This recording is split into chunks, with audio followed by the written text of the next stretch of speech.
Bien, bonjour à toutes et toutes les amis, j'espère que vous allez bien. Mais écoutez, ça va super bien et aujourd'hui on se retrouve bien pour une nouvelle vidéo qui va clairement vous faire crier. Parce qu'aujourd'hui on va parler de Scream avec le créateur du média indépendant spécialisé dans les films d'horreur à grand budget, Horror Gossip. Bonjour, comment vas-tu? Ça va très très bien, merci. Merci en tout cas de ton invitation, ça me fait très très plaisir. C'est la toute Et première fois que je suis ravi d'être là et de pouvoir en parler avec toi. concrètement, on va rentrer tout de suite dans le vif du sujet, mais qu'est-ce qui se passe avec cette franchise? Alors oui, il y a eu les grèves, oui, il y a eu la pandémie, mais concrètement, Scream 7 a un avenir très très incertain. Exactement, c'est très très compliqué au niveau de la production. Spyglass Media a beaucoup fait parler.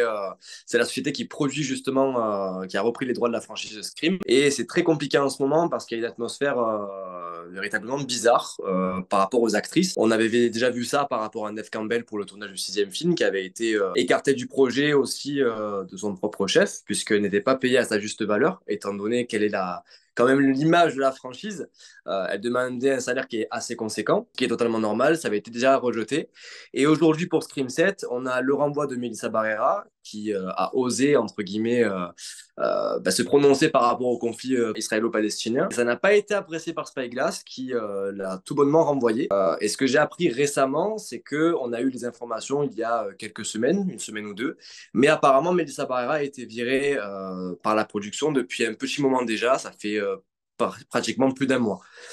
Non seulement il y a son renvoi à elle, mais aussi le départ de Jenna Ortega pour plusieurs hypothèses possibles. Et on a aussi récemment eu le cas de Neve Campbell qui ont rappelé dans la foulée parce qu'il fallait absolument faire revenir l'image de la franchise, la grande actrice, la Scream Queen de la franchise, et qui aurait tout bonnement refusé les propositions qui n'étaient pas assez conséquentes pour elle.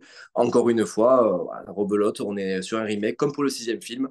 Et malheureusement, c'est très très mal parti pour un septième film. Alors justement, tu parlais de Jenna Ortega, qui est le nouveau visage de la franchise Scream, et qui apparemment va s'envoler après deux films, malgré ça, malgré de gros succès au box-office. Concrètement, qui va être du coup la nouvelle Final Girl de ce potentiel Scream 7. On se redirige vers un nouveau reboot, pas de toute la franchise, mais du moins d'un nouvel arc narratif, le retour de Neve Campbell justement dans le septième opus, qui a essayé de renégocier son retour avec un plus gros cachet. Donc, tes avis? Pour moi, il est plus probable aujourd'hui qu'il fasse un reboot total. En la présence ou non de Neve Campbell, je pense que c'est assez mal parti pour elle. Je pense que vraiment, elle en a fini. En tout cas, tant que la production vienne de Spyglass Media, je pense que Neve Campbell ne reviendra pas au sein de la production. Étant donné que son personnage est censé être marié au personnage incarné par Patrick Dempsey, il est très probable qu'il ne revienne pas non plus. Pour Courtney Cox, à voir, ça reste à voir. Il n'y a pas eu de rumeurs à son sujet, j'en ai pas du tout entendu parler, mais il est plus probable qu'il réalise un reboot, qu'il revienne totalement à zéro avec une nouvelle histoire, toujours à Woodsboro. New York, c'était un très très très bon point de départ, un nouveau point de départ pour le sixième film, pour la franchise, c'était un renouveau. Après un quatrième et un cinquième film qui se passait dans la même ville, là, retourner à Woodsboro, je ne serais pas contre un reboot, histoire de poser quelque chose de nouveau. Mais sans la présence de Neve, sans la présence de Courtney, ça va manquer dans la saga et j'ai peur vraiment que ça se casse un peu la figure. Mais un reboot serait le plus envisagé. Alors, justement, dans le Scream 2022, ils ont déjà tué Dewey, le chef de police, qui avait pris sa retraite dans le premier opus. Dans le sixième, ils ont tué, entre guillemets, Courtney Cox. Le septième opus, apparemment, aurait dû faire revenir Neve Campbell, la tuer, et on apprendrait dans le septième opus qu'elle était bel et bien morte, Courtney Cox. Ah bah écoute, c'est une info, je n'étais pas du tout au courant de ça. Ça aurait été, je pense, très dommage. Il y a eu beaucoup de personnes qui ont été très surprises par ce qui s'est passé, par le scénario de Scream. Il faut savoir quand même que Wes Craven comptait tuer un des personnages principaux dans le quatrième film. Donc j'ai été plus ou moins surpris par le décès de Dewey. Maintenant, tuer Gale, je pense que ça aurait été une grosse erreur, mais je n'étais pas du tout au courant, tu me l'apprends. C'est compliqué d'envisager, je pense, un Scream 7 sans Courtney Cox ou sans Neve. Tu parlais de Spyglass qui détient du coup depuis le Scream 2022 donc les droits de la licence avec Paramount Pictures. Eux, bah, ils ont Thanksgiving, hein, la nouvelle franchise spirituelle de Scream. Ils ont déjà annoncé un deuxième opus, mais le film est boycotté. Tu penses que Thanksgiving, la nouvelle franchise de Spyglass, va devenir un nouveau Scream 2.0? Tu l'as Si on vu, le prend... film? Non, pas encore. Et justement, c'est relié à ce que j'allais dire. Vu les premiers retours critiques, apparemment, c'est un très bon slasher. Est-ce qu'on peut parler d'un renouveau du genre, je pense que ça pourrait être très très compliqué à faire. Je pense que le premier Scream a débarqué dans une ère où il devait débarquer. Il a même renouvelé le genre, hein, ça a été vraiment un succès mondial. Et il a lancé la franchise par la suite et chaque opus, je sais pas si tu es d'accord avec moi, mais a apporté quelque chose. Et Thanksgiving, malheureusement, n'apporte pas quelque chose de nouveau. Ce serait très très difficile. Il faudrait mettre la barre vraiment très haute pour arriver au même niveau que Scream. On va revenir donc sur Scream 7. S'il n'y a pas Courtney Cox, Jenna Ortega, s'il n'y a pas Melissa Barrera, qui seront les nouveaux visages? Pour moi, je pense que justement, ça rejoint l'idée du reboot. Je pense qu'ils reviendront totalement à zéro. Peut-être en faisant revenir Courtney pour une petite apparition. Et encore, j'imagine qu'ils feront un reboot avec des nouveaux acteurs, des nouvelles actrices. Et ce serait pas forcément quelque chose de mauvais. Mais ça serait très compliqué à faire en pirouette scénaristique. C'est ça, exactement. Il faudrait quand même que ce soit un minimum cohérent avec le reste de la franchise. Qu'on nous parle des anciens opus, des anciennes histoires, de ce qui s'est passé. Et ce serait vraiment très, très, très délicat de parler de Courtney ou de Gail Weathers ou de Sydney sans les intégrer totalement à l'histoire. Dans un multivers qui n'existe pas, le film donc aurait dû accueillir Jenna Ortega et Jenna Ortega aurait dû avoir un petit rôle. Est-ce que tu as des détails sur ça? Exactement. Alors, selon certaines rumeurs, Jenna aurait dû avoir un petit rôle dans Scream 7. On aurait dû la voir que dans 2 ou 3 scènes. Pas été directement concernée par le nouveau massacre. Elle n'aurait pas eu une importance capitale comme dans le sixième ou le cinquième film. Ça aurait été utile, tu penses? À part le côté fanservice, évidemment. Peut-être pour le personnage de Melissa Barrera. Scream 6, finalement, on nous laisse sur le fait qu'elle renonce totalement à son côté psychotique. Ce troisième opus, cette fin de trilogie, devait se concentrer vraiment sur elle et nous montrer son développement. Et donc, du coup, donc, comme tu l'as dit, justement, le septième film aurait dû se concentrer sur Melissa Barrera. Et moi, du coup, j'ai une hypothèse. Pour moi, le septième film aurait dû. En fait, on apprend que Melissa Barrera, le personnage de Melissa Barrera, schizophrène, et c'est elle la tueuse aussi, en fait. Alors écoute, j'en ai entendu un petit peu parler sur les réseaux et je trouve que ça aurait été un excellent rebondissement. Admettons que Scream 7 aurait été fait avec Melissa Barrera et qu'elle aurait été finalement, Sam aurait été la tueuse à la fin. Ça aurait été un excellent rebondissement et je pense que c'est ce que les fans demandent aujourd'hui. Scream 5 a un peu redéfini les genres de la franchise Scream. Scream 6 a pulvérisé les genres de la franchise avec cette introduction où on montre le tueur dès le début. À la fin du film, même si la révélation finale n'est pas forcément incroyable, il y a quand même 3 tueurs. Hein. Voilà, ça n'a jamais été fait jusque-là dans la franchise Scream. C'est vrai que ça aurait été un tout nouveau genre, ce côté schizophrénique de son personnage, du coup. Voilà. Et même, il y avait même pour le sixième opus, je me souviens, il y avait aussi l'hypothèse du retour de Matthew Lillard, que dans le sixième opus, je sais pas si tu te souviens, quand la flic est devant le panneau avec tous les meurtres des anciens films, machin, elle dit de Matthew Lillard, ah bah, si on croit à sa mort, ça t'aurait plu que ça soit Matthew Lillard, le tueur, qui retourne? Alors, j'y ai vraiment cru à l'époque du cinquième film, quand j'ai vu la bande-annonce, je pensais vraiment qu'il allait revenir, et encore plus quand on a eu aussi les photos promotionnelles du sixième, quand on a vu ce masque vieilli, etc. Je pensais réellement à son retour. Étant donné que pour le troisième opus, pour ceux aussi qui ne le savent pas, le scénario d'origine devait inclure le personnage de Matthew Lillard. Stu devait revenir de sa prison, pour ceux qui ne le savent pas.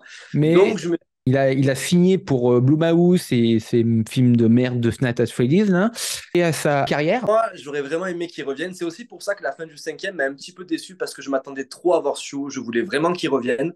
On est dans sa maison, l'origine du massacre, on revient vraiment aux sources finalement. Et au lieu de ça, on nous présente un personnage qui est son cousin ou son neveu ou je sais pas trop quoi, qui n'a que quelques scènes finalement, qui n'est pas vraiment très important. Et j'ai trouvé ce lien avec Stu pas vraiment terrible et je m'attendais vraiment à son retour et je pense que ça aurait été un peu tiré par les cheveux étant donné qu'on n'entend pas parler de lui et de sa survie dans le dernier opus, mais finalement on n'entend pas non plus parler que Billy aurait une fille. Donc le retour de Stu, je m'y attendais vraiment et je trouve que ça aurait été une belle mise en scène et j'aurais vraiment aimé. Et après, donc, forcément, après ça, cette semi-déception, le sixième opus a été engangréné d'une deuxième rumeur. Le retour de Sidney Prescott, mais en tueuse, hein, parce qu'elle a quand même survécu à moult coups de machin et tout. Donc, je peux comprendre qu'au bout d'un moment, on pète un câble. Donc, apparemment, ça aurait dû, elle, selon les rumeurs, la tueuse du sixième opus. Ça, pareil, qu'est-ce que tu en penses? Alors là, par contre, tu vois, autant pour le retour de Stu, j'aurais été vraiment ravi, autant pour ce retournement de situation-là, j'aurais vraiment pas compris et ça aurait été vraiment une très très grosse déception. On adore Sydney en tant que Scream Queen, en tant que survivante. Finalement, la voir revenir en tant que tueuse, ça aurait été un excellent rebondissement aussi, mais je pense que ça aurait tué clairement la saga, vraiment. Quand même, parce que comme elle s'en est pris plein la gueule, hein, donc il y a de quoi te péter un câble. Hein. C'est clair, c'est vrai. Mais ouais, la voir en tueuse, je sais pas, ça aurait pas été forcément. Je ne vois pas Neve méchante déjà. Je ne la vois pas incarner un personnage méchant, bien qu'elle l'a déjà fait auparavant et c'est une très bonne actrice d'ailleurs. Mais dans la saga Scream, elle est Sydney, elle est la survivante, elle est justement ce développement-là, en fait, tout ce dont par quoi elle passe, la survivante qu'elle devient, l'héroïne qu'elle devient, finalement la transformer en tueuse, ça laisse une mauvaise analyse du film, ça laisse un mauvais développement, je trouve, pour le personnage. Pour terminer donc cette vidéo, tu as dit il y a quelques jours que le tournage allait débuter là, fin décembre, début janvier, mais ça en est où cette rumeur? Alors, il y a eu beaucoup de rumeurs, c'est pour ça que je prends vraiment le temps quand je fais une publication de me renseigner à savoir si justement ce sont des infos, des intox. Et c'est pour ça qu'en général, il y a beaucoup de rumeurs sur Scream 7, sur le potentiel tournage, le retour des acteurs. Je prends toujours l'initiative de mettre entre parenthèses, ce ne sont que des rumeurs. Voilà, il faut vraiment prendre ça avec des pincettes. Ce ne sont que des bruits de couloir.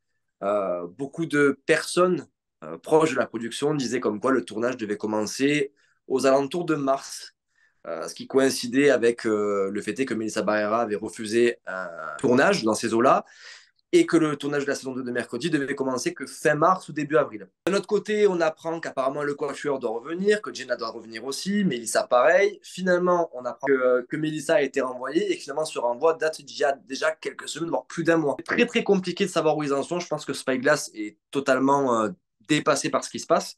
Je pense qu'ils se rendent quand même compte de l'état de la saga aujourd'hui. Ça va être très compliqué de repartir à zéro et d'avoir un tel succès comme ils ont eu auparavant. Je m'attends à tout. Je m'attends à ce que le film soit annulé. Je m'attends à ce que Christopher Landon, donc le potentiel réalisateur, s'en aille lui aussi. Il y a des rumeurs aussi concernant son départ, puisque le gars, forcément, il voit que tout fout le camp. Il veut aussi foutre le camp. Il n'a plus confiance au projet. Neve Campbell ne veut pas revenir. Eh ben, dis donc, il y a eu tellement de rebondissements en tellement de temps pour un film assez attendu, n'empêche. Donc, ça a été assez intense, en espérant que les choses s'apaisent hein, et qu'ils trouvent rapidement des acteurs. Et pour terminer cette vidéo, on continue ou on arrête? Alors, mon cœur de fan dirait on continue parce que je veux revoir Ghostface, je veux revoir des nouvelles histoires et un reboot, s'il est bien foutu, s'il est bien réalisé, qu'il prenne vraiment le temps de le faire et qu'il ne pense pas qu'à l'argent, c'est-à-dire faire un film très vite, à la va-vite pour emporter un maximum d'argent, qu'il prenne le temps de le faire, qu'il prenne des bons acteurs, qu'il réalise une bonne histoire, voire même peut-être faire revenir Matthew Lillard. Pourquoi pas? Maintenant, je ne m'attends pas à avoir de très bonnes nouvelles et je ne m'attends pas à ce qu'il fasse quelque chose de grandiose, malheureusement. Et vu la fin du sixième film, personnellement, ça ne me dérangerait pas de rester sur cette fin-là et de me dire que tous nos personnages ont trouvé entre guillemets un happy ending et que tout s'est arrêté et que tout finit bien dans le meilleur des mondes. Ben voilà les amis, c'était la fin de cette vidéo sur ces bonnes paroles. Merci à toi Aurore Gossip d'être passé sur la chaîne. Je le répète, hein, tu es le gérant du média Aurore Gossip sur Instagram, qui tu traites de l'actualité cinéma d'horreur H24, 7 jours sur 7. Merci à toi aussi. Je voulais vraiment te remercier du coup de ton invitation. Comme je t'ai dit au début de la vidéo, c'est la première fois que je fais ça. Et c'est très intéressant de le faire, surtout pour parler de Scream, voilà, qui est une Ouais. saga cool. Merci à toi, merci de ton invitation et de ton temps. Merci aussi aux personnes qui nous suivent parce que aussi c'est grâce à eux que finalement on gère nos pages et moi ça me fait vraiment plaisir de partager toutes ces actualités avec eux. Surtout quand je vois les messages, je pense que c'est aussi ton cas, les messages qu'on reçoit en privé, des personnes qui nous posent des questions, qui sont vraiment à fond sur les pages. Merci beaucoup et des bonnes fêtes de fin d'année à toi aussi et à tous nos abonnés, à tous ceux qui nous suivent. Voilà les amis, c'était les bonnes paroles. Ciao tout le monde!